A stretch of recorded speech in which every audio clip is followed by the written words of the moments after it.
Ketahuilah, aku tidak akan menikah kecuali dengan Julaibib radhiyallahu anhu.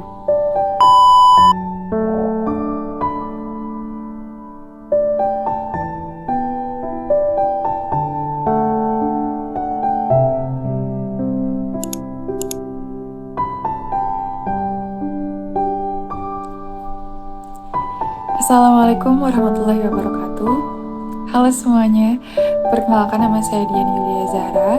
Insya Allah hari ini saya akan menceritakan sebuah kisah inspiratif yang datang dari salah satu sahabat Rasulullah yang sangat dicintai oleh Rasulullah, yaitu Julaibib radhiyallahu anhu. Rasulullah SAW pernah bersabda, sesungguhnya Allah tidak melihat pada bentuk rupa dan harta kalian, akan tetapi Allah hanyalah melihat hati dan amalan kalian. Hadis riwayat Muslim. Demikianlah gambaran dari Julaibib radhiyallahu anhu. Entah siapa yang memberi nama beliau, karena Julaibib tidak diketahui siapa orang tuanya, lalu dia tidak memiliki harta dan tidak jelas pula bagaimana asal-usulnya. Pada saat itu di kota Yasrib, Madinah, ketika seseorang yang tidak diketahui nasab dan sukunya adalah orang yang sangat hina, apalagi ditambah Julaibib buruk rupa, badannya pendek, hitam, dan selalu nampak kotor. Julaibib tidak memiliki apa-apa, tidak memiliki tempat tinggal, minum hanya menggunakan kedua tangan dari kolam umum, dan tidur beralaskan kerikil atau apapun yang ada di bawahnya. Bahkan orang-orang tidak menganggap Julaibib ada, tapi tidak dengan Rasulullah. Lalu pada suatu hari, Rasulullah menegur Julaibib yang sedang tertidur di sufah Masjid Nabawi dengan lembut. Julaibib, kata Rasulullah, tidakkah engkau menikah? Tanya Rasulullah pada Julaibib. Lalu Julaibib menjawab, siapa orang yang mau menikahkanku dengan putrinya ya Rasulullah? Kata Julaibib sambil tersenyum. Senyum yang begitu tulus, bersih, dan tak tersirat sedikit pun penyesalan mengenai kondisi fisiknya maupun menyalahkan takdir Allah. Demikian selama 3 hari berturut-turut Rasulullah bertanya kepada Julaibib dan 3 kali pula jawabannya tetap sama. Lalu pada hari ketiga Rasulullah menarik tangan Julaibib dan mengajaknya ke rumah salah seorang pemimpin Ansor. Maka Rasulullah SAW mendatangi rumah sahabat Ansor dan berkata, nikahkanlah putrimu denganku. Mendengar ucapan Rasulullah SAW, sahabat tadi tanpa berpikir panjang langsung menerima tawaran Rasulullah. Satu kesempatan yang sangat berharga dan suatu kebanggaan tak ternilai ketika terjalin hubungan dengan Rasulullah SAW. Akan tetapi Rasulullah SAW menjelaskan bahwa pinangan ini bukan untuk dirinya. Kalau begitu, pinangan ini untuk siapa, wahai Rasulullah? Katanya dengan penuh tanda tanya. Beliau SAW menjawab, untuk Julaibib radhiyallahu anhu. Dengan penuh kebingungan, sahabat itu menjawab, baiklah, wahai Rasulullah, tetapi aku harus bermusyawarah terlebih dahulu kepada istriku. Pergilah sahabat ini menemui istrinya. Terlintas di benaknya, apa kata orang? Jika putriku menikah dengan Julaibib radhiyallahu anhu, bagaimana martabat keluarganya? Setelah bertemu dengan istrinya, ia menceritakan pinangan Rasulullah. Dia berkata, wahai istriku, sesungguhnya Rasulullah SAW meminang putrimu. Istrinya menjawab, iya, aku sangat setuju, kata istrinya. Akan tetapi Rasulullah tidak meminang untuk dirinya, jelas sang suami. Lantas untuk siapa pinangan itu? Tanya istrinya penuh keheranan. Rasulullah meminangnya untuk Julaibib radhiyallahu anhu, kata sang suami. Istrinya menjawab, untuk Julaibib radhiyallahu anhu? Tidak, aku tidak setuju. Jangan engkau nikahkan dengannya. Mereka enggan memiliki seorang menantu seperti Julaibib radhiyallahu anhu yang tidak memiliki apa-apa. Demikianlah keadaan sebagian orang tua yang terkadang lebih mengutamakan dunia seseorang daripada agamanya. Percakapan itu ternyata didengar oleh putrinya. Lantas, bagaimana dengan sikap putrinya mendengar pinangan dari Rasulullah? Tak disangka ketika bapaknya hendak beranjak pergi untuk menolak pinangan Rasulullah SAW, terdengarlah suara dari dalam kamar. "Siapakah yang telah meminangku, wahai ayah?" Sang ibu kemudian menceritakan bahwa yang meminang adalah Rasulullah SAW. Akan tetapi pinangan itu bukan untuk dirinya, tetapi untuk Julaibib. Ternyata putrinya menjawab dengan tegas, "Apakah kalian menolak perintah Rasulullah SAW? Tidakkah kalian mendengar firman Allah?" kata sang putri. Kemudian putrinya membaca ayat yang artinya, "Dan tidaklah patut bagi lelaki beriman dan perempuan beriman apabila Allah dan Rasul-Nya telah menetapkan suatu ketetapan, akan ada bagi mereka pilihan lain tentang urusan mereka. Dan barang siapa mendurhakai Allah dan Rasul-Nya, maka sungguhlah dia telah sesat yang nyata." Quran Surah Al-Ahzab ayat 36. "Terimalah pinangan itu karena ia tidak akan menyia-nyiakanku. Ketahuilah, aku tidak akan menikah kecuali dengan Julaibib radhiyallahu anhu." Mendengar penuturan putrinya, maka pergilah sahabat itu menghadap Rasulullah SAW. Sesampai di hadapan Rasulullah, ia pun berkata, "Wahai Rasulullah, aku menerima pinanganmu. Nikahkanlah putriku dengan Julaibib radhiyallahu anhu." Sungguh satu pernyataan yang menunjukkan ketundukan terhadap perintah Allah. Sungguh satu pernyataan yang menunjukkan ketundukan terhadap perintah Rasulullah SAW. Wanita solihah yang tidak melihat diri calon pendamping hidupnya kecuali dengan pandangan agama. Ia sangat memahami bahwa kemuliaan dan kebahagiaan hidup seseorang hanyalah dengan ketakwaan kepada Allah Subhanahu wa Ta'ala. Itulah sikap seorang yang beriman kepada Rasulullah SAW. Perintah Rasulullah selalu didahulukan dari keinginan pribadinya. Dia yakin keputusan Rasulullah SAW itu yang terbaik. Ya, ilmu selalu membimbingnya kepada kebaikan, ketundukan kepada perintah Allah dan Rasul-Nya. Rasulullah pun mendoakan, "Ya Allah, limpahkanlah kebaikan padanya dengan penuh berkah. Jangan jadikan hidupnya payah dan bermasalah apapun." Demikian doa indah dari Nabi terhadap wanita yang solehah dan bertakwa itu.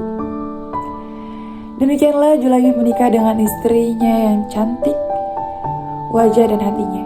Mereka hidup dengan bahagia dan saling mengasihi. Namun ternyata Allah berkehendak lain. Tak berapa lama setelah pernikahannya, karena pada saat bersamaan Rasulullah SAW memerintahkan kepada kaum muslimin agar berjihad di jalan Allah. Julaibib radhiyallahu anhu dalam kebimbangan, ia bingung manakala harus memilih antara istri solihah, kebahagiaan, atau mati syahid yang selama ini ia cita-citakan. Akhirnya, kerinduan terhadap mati syahid di medan perang menjadi pilihannya. Maka Julaibib mengikuti panggilan untuk berjihad menggema. Tentu saja Julaibib berangkat dan berada di garis terdepan membela Islam. Sudah menjadi kebiasaan Rasulullah SAW, beliau sangat memberi perhatian kepada para sahabatnya usai peperangan. Biasanya beliau SAW selalu menanyakan siapa saja yang mati syahid dalam peperangan itu. Rasulullah SAW bertanya kepada para sahabatnya, "Siapa saja yang gugur di jalan Allah?" Mereka menjawab, "Fulan dan Fulan, wahai Rasulullah." Mereka tidak menyebutkan nama yang dicari oleh Rasulullah SAW, yakni Julaibib radhiyallahu anhu. Maka Rasulullah SAW kembali menanyakan kepada para sahabat, dan jawaban mereka tetap sama. Kemudian beliau SAW berseru, "Sesungguhnya aku telah kehilangan salah seorang sahabatku, Julaibib. Carilah ia," kata Rasulullah. Para sahabat segera mencari jasad Julaibib radhiyallahu anhu dan mereka mendapatkan jasadnya tersungkur. Di sekelilingnya terdapat 7 jasad orang kafir.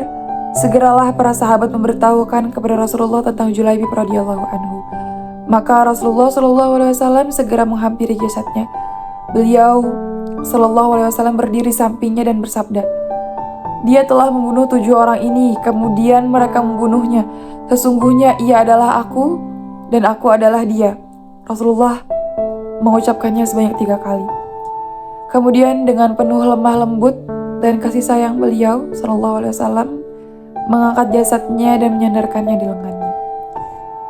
Para sahabat mempersiapkan liang lahat untuknya, dan Rasulullah terus menyadarkan jasad Julaibib radhiyallahu anhu di lengannya sampai akhirnya ia dikuburkan. Semoga Allah Subhanahu wa taala merahmatinya. Itulah akhir kehidupan sahabat Julaibib radhiyallahu anhu. Beliau menutup lembaran-lembaran amalnya dengan mati syahid di jalan Allah. Julaibib yang bagi orang lain bukan siapa-siapa, tapi Rasulullah sangat dekat di hati beliau, sangat istimewa, karena di akhir hayatnya Julaibib berakhir syahid ketika membantu Rasulullah dan para sahabatnya. Sungguh wajah, penampilan, dan sebagainya tidak berarti di mata Allah, seperti salah satu firman Allah dalam Al-Quran yang artinya, "Sesungguhnya orang yang paling mulia di sisi Allah adalah orang yang paling takwa di antara kamu." Quran Surah Al-Hujurat ayat 13. Julaibib berjodoh dengan bidadari di surga, dan para bangsawan dan pembesar merebut meminang istrinya yang bijaksana dan memiliki doa dari Rasulullah.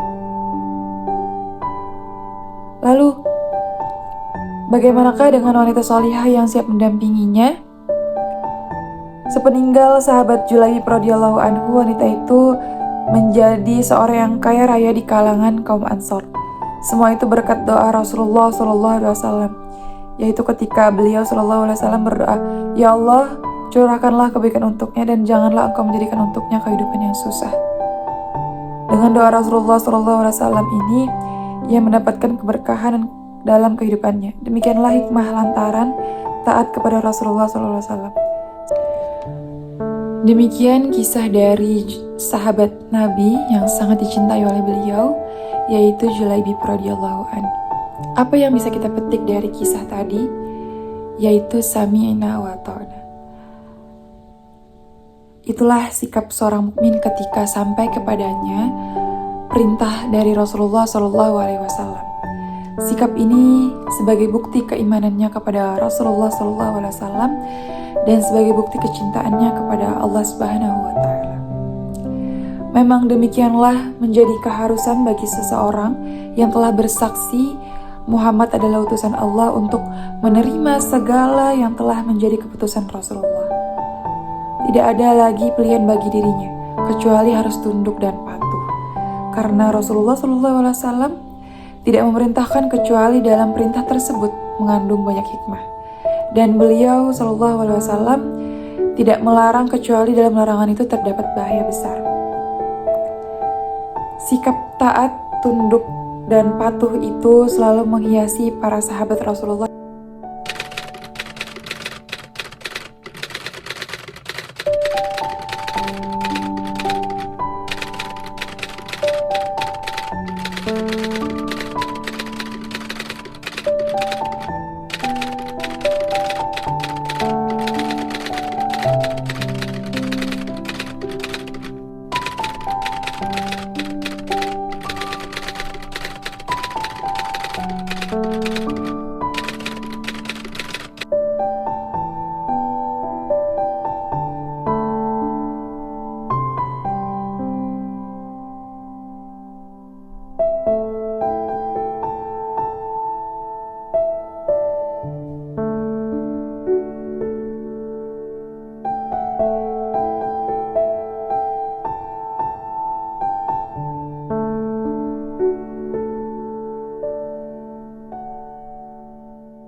Sekian cerita yang dapat saya sampaikan dan saya ceritakan.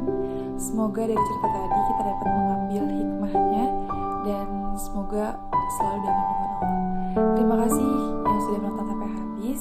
Mohon maaf jika masih terdapat kekurangan dan dalam penyampaian masih ada kekurangan, saya mohon maaf. Sekian, wassalamualaikum warahmatullahi wabarakatuh.